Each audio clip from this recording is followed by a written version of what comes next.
So after reaching automation, simply tap on create automation or plus icon if you have already created.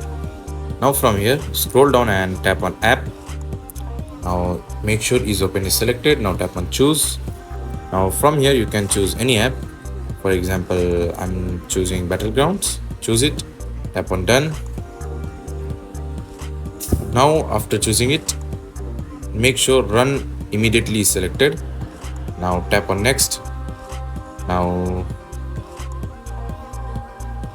tap on after tapping next, search for timer.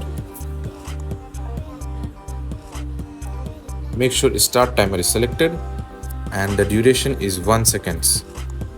Tap on done.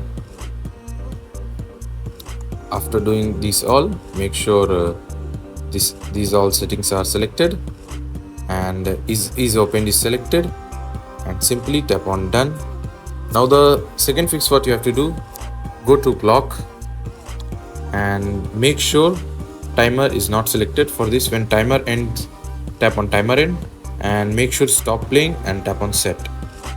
So what you have to do, simply open Battlegrounds and that's how you'll set how to lock any app or how to get a timer when you open an app. That's it. Thanks for watching. See you in next tutorial.